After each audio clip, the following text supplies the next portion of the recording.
Atopic dermatitis atau dikenal luas sebagai eksim merupakan kondisi epidermis kronis yang dimaksud ditandai dengan dermis yang digunakan kering, bersisik, merah, juga gatal.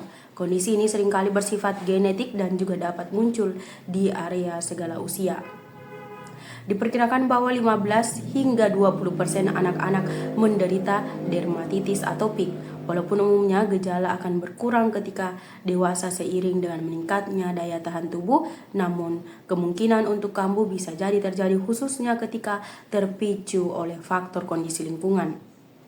Angka kejadian ini meningkat hingga 3 kali lipat pada beberapa dekade terakhir, khususnya di tempat negara-negara yang dimaksud mempunyai area industri.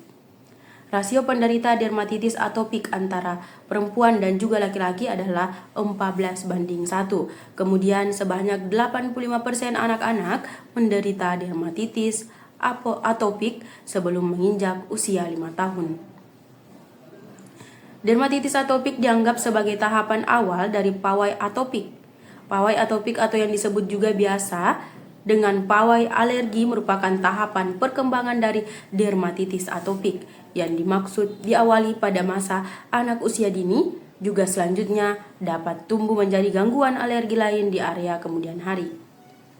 Kemunculan penyakit dermatitis atopik pada anak-anak seringkali dijadikan acuan indikasi Kemunculan penyakit dermatitis atopik pada anak-anak seringkali dijadikan acuan indikasi adanya perkembangan asma serta rinitis alergi pada usia anak yang tersebut lebih tinggi tua. Untuk keluarga yang mana menderita dermatitis atopik untuk bisa saja memiliki satu solusi yang dimaksud bisa jadi merawat epidermis seluruh keluarga sangat efisien lalu berarti. Salah satu faktor dermatitis atopik adalah kurangnya lapisan lemak pada dermis luar serta kondisi abnormal lapisan pelindung kulit. Hal menyebabkan alergi dapat masuk kepada celah-celah lapisan kulit serta memicu munculnya gejala seperti rasa gatal, kemerahan, lalu peradangan. Ibu hamil dianjurkan melakukan persiapan untuk persalinan, salah satunya senam Kegel. Adapun kegunaan senam ini adalah menguatkan otot dasar panggul. Kegiatan ini memberikan edukasi lalu pelatihan senam Kegel pada ibu-ibu hamil kemudian nifas. Tujuannya memberi kualitas hidup perempuan khususnya ibu pasca melahirkan.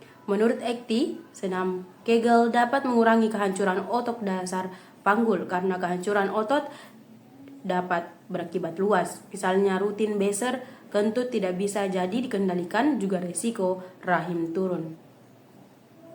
Sementara Dr. Rizka Wahyuning Tias menambahkan, senam Kegel boleh dijalankan pada ibu hamil di dalam trimester 1-3. Dalam satu hari bisa saja dikerjakan 3 kali. Seminggu boleh latihan 2-3 kali. Lama setiap latihan adalah 10 kontraksi. Rizka menjalankan latihan di tempat trimester 1 dan juga 2 boleh dijalankan dengan berdiri dan juga duduk. Namun pada trimester 3 tidak ada boleh berdiri lalu duduk. Pada fase ini, ibu hamil hanya sekali boleh senam Kegel dengan sikap nungging. Hal ini bertujuan untuk memperlancar proses persalinan, ujarnya. Korporasi pemilik brand Sanga-Sanga PT Kutus-Kutus Herbal menambah lini bisnisnya ke bidang perawatan kulit. Rangkaian Sanga-Sanga skincare sudah ada. Saya buktikan sendiri di 3 bulan terakhir, flek-flek pada muka memudar, kata pendiri sekaligus ketua eksekutif PT Kutus-Kutus Herbal Rifa dalam ibu kota Indonesia di rangkaian Sanga-Sanga Roadshow di dalam 7 kota di area Indonesia belum lama ini. Menurut Rifa, Sanga-Sanga skincare dibuat pasca ia mengalami kesulitan epidermis berbentuk flek juga beruntusan di area wajah. Kesulitan itu tidak ada teratasi walau sudah pernah menggunakan rangkaian skincare dari merek terkenal dan juga mahal. Saya bilang ke suami, tolong dibuatkan skincare yang digunakan mampu mengobati hambatan di area wajah saya. Akhirnya tercipta Sanga-Sanga skincare ini, ungkap Rifa. Rangkaian Sanga-Sanga skincare ketika ini baru terdiri dari sabun cuci muka, toner, dan juga natural cream yang mampu digunakan pagi juga malam. Meski rangkaiannya tak banyak, hasilnya boleh diadu, ujar Rifa. Soal harga, Rifa mengatakan tidak ada memungut margin berlebihan. Layanan skincare-nya ini belaka dibanderol mulai 95.000 hingga 175.000. Selain skincare, Sanga-Sanga juga punya krim perawatan tubuh yaitu body lotion serta body balm, kata Rifa. Di kesempatan yang dimaksud sama, pendiri sekaligus peracik barang Sanga-Sanga Bambang Pranoto menjelaskan latar belakang perubahan struktural produknya dari kutus-kutus yang mana telah lama melegenda menjadi Sanga-Sanga. PT Kalbe Farma mengupayakan pemerintah mengembangkan perubahan di dalam bidang prasarana produksi, stem cell dan juga bioteknologi. BPOM menyambut baik upaya yang mana telah terjadi dilaksanakan Kalbe, ditandai dengan kunjungan Kepala Badan POM Taruna Ikrar ke Kalbe Business Innovation Center di tempat Ibu Kota Indonesia Timur, juga PT Kalbio Global Medica di dalam Cikarang. Kunjungan Badan POM pada hari ini merupakan momen yang dimaksud sangat penting, kemudian memberi semangat bagi Kalbe untuk terus progresif menghasilkan kembali produk-produk kemudian layanan yang mana berkualitas serta aman bagi masyarakat. Kami berharap melalui rapat ini terus dapat berbagi informasi, berdiskusi dan juga meningkatkan sinergi antara pihak lapangan usaha lalu regulator, kata Presiden Komisaris PT Kalbe Farma Widjong Tius.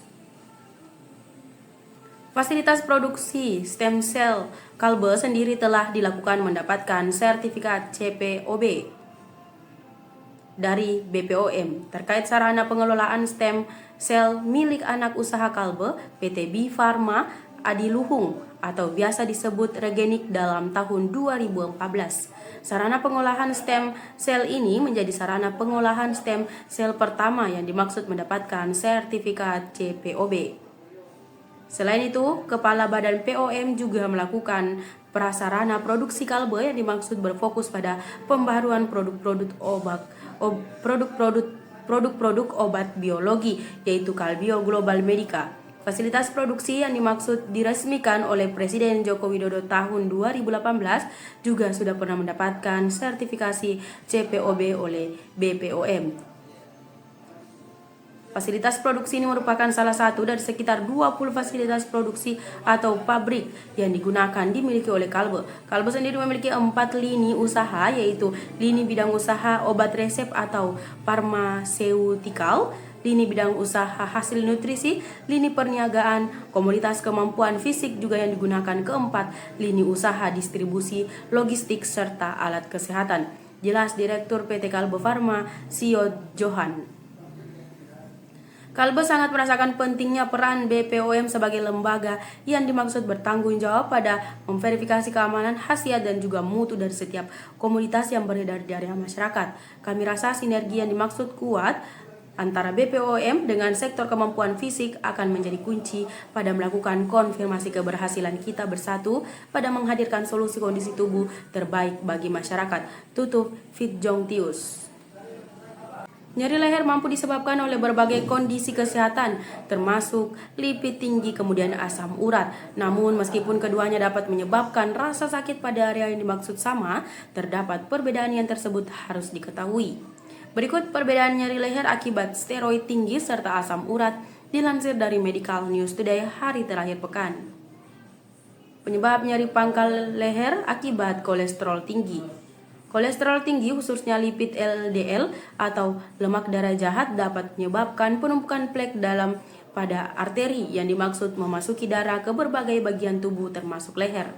Kondisi ini disebut aterosklerosis, lalu dapat memicu beberapa gejala termasuk nyeri leher. Penumpukan plak lipid pada arteri karotis yang digunakan merupakan pembuluh darah utama pada leher, dapat mempersempit pembuluh darah kemudian mengempiskan aliran darah ke otak lalu leher. Ketika aliran darah terganggu, area yang disebutkan mungkin saja mengalami nyeri atau rasa tidak nyaman. Plak yang digunakan menyumbat aliran darah dapat mengempiskan pasokan oksigen ke otak.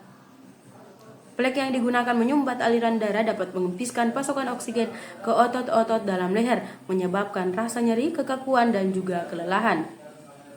Nyeri leher akibat lipid tinggi juga mampu menjalar ke bahu, rahang, atau dada, lalu kadang disertai dengan gejala lain seperti pusing, meninggal rasa, atau tekanan darah tinggi. Penyebab nyeri leher manusia akibat asam urat. Asam urat adalah bentuk artritis yang mana disebabkan oleh tingginya kadar asam urat pada darah. Kadar asam urat yang berlebihan dapat menyebabkan kristalisasi di dalam sekitar sendi yang mana kemudian menyebabkan peradangan dan juga nyeri. Meskipun asam urat lebih tinggi umum terjadi di area sendi-sendi kecil seperti jempol kaki, lutut, kemudian pergelangan tangan. Itu juga dapat menyebabkan nyeri di dalam leher.